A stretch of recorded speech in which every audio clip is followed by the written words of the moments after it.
Hello friends, welcome to Ideal English tutorial. This is going to be a very interesting video to all kinds of viewers.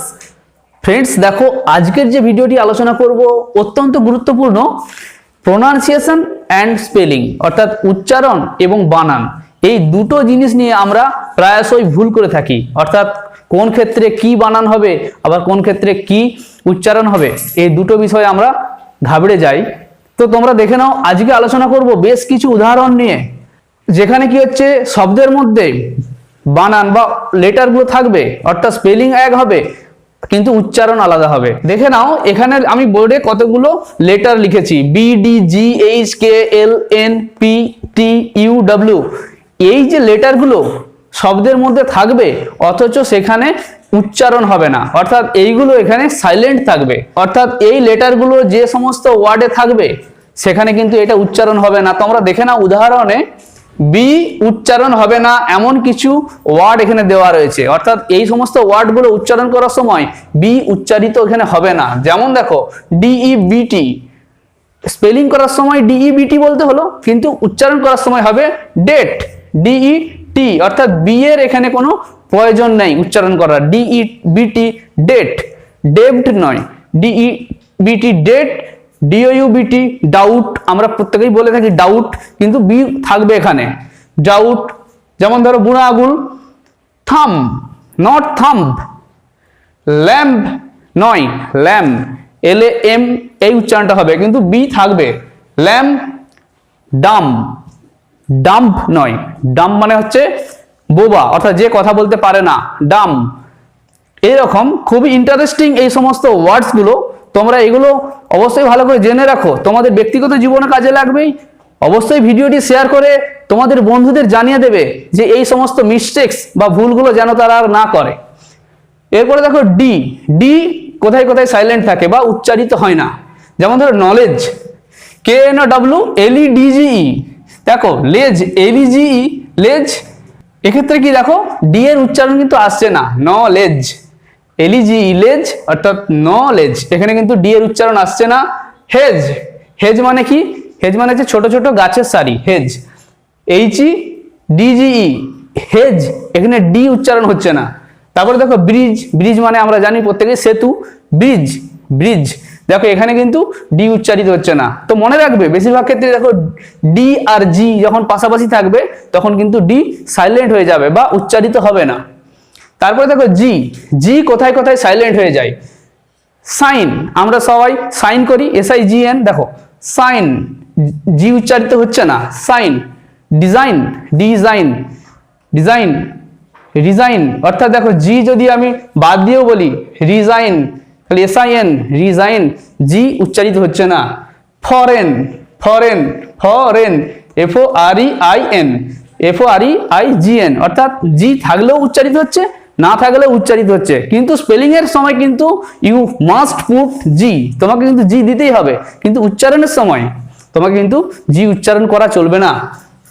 এরপর দেখো H এটা আমরা প্রচুর use করি hour আমরা কি বলি হাওয়ার বলি না তো অর্থাৎ ছোট ছোট শিশুদের এভাবে শেখাতে হবে যে আওয়ার অনার HEIR এটা আমরা বলতে পারি যে হিয়ার এটা কিন্তু নয় এটা হবে এয়ার HEIR এয়ার এয়ার কথার অর্থ হলো উত্তরাধিকারী অর্থাৎ উত্তর পুরুষ অর্থাৎ পরবর্তীকালের যারা আসছে বা আমার ছেলে বা তার ছেলে। তারপর দেখো আমরা জানি টেমস নদী প্রত্যেকেই জানি দেখো TH এখানে কিন্তু টেমস এটা বলবো না বলবো টেমস এইচ এখানে কিন্তু সাইলেন্ট থাকছে বা উচ্চারিত হচ্ছে না TAMES আর THAMES সেম উচ্চারিত হচ্ছে এখানে কিন্তু বানান করার সময় কিন্তু এইচ দিতেই হবে অর্থাৎ টেমস অর্থাৎ উচ্চারিত এভাবে হচ্ছে দেখো আওয়ার অনার এয়ার টেমস।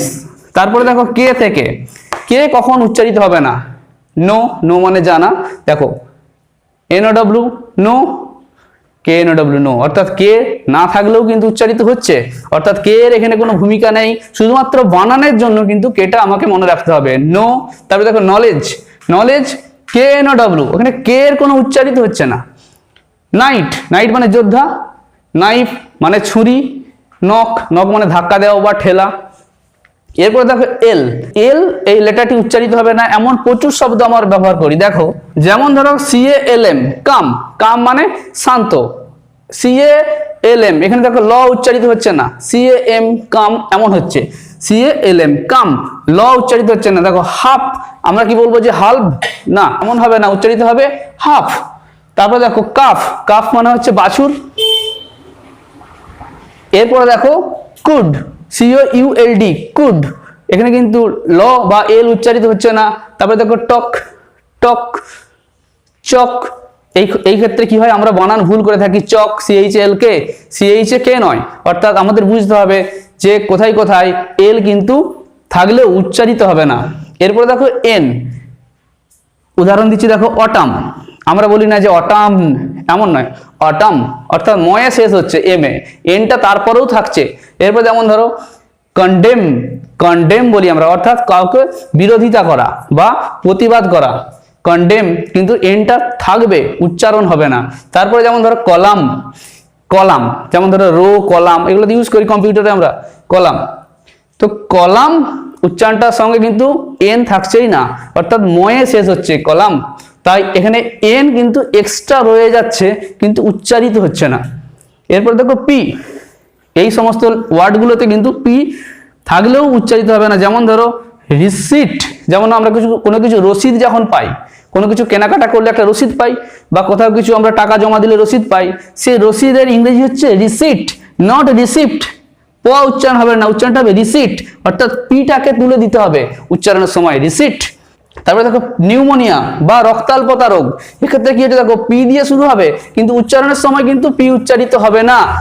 এক্ষেত্রে কি হবে, শুধুমাত্র বানানের ক্ষেত্রে পি কাজে লাগছে, পি তারপরে নিউমোনিয়া, কিন্তু উচ্চারণের সময় নিউমোনিয়া উচ্চারিত হবে, অর্থাৎ পি সেখানে সাইলেন্ট হয়ে যাবে।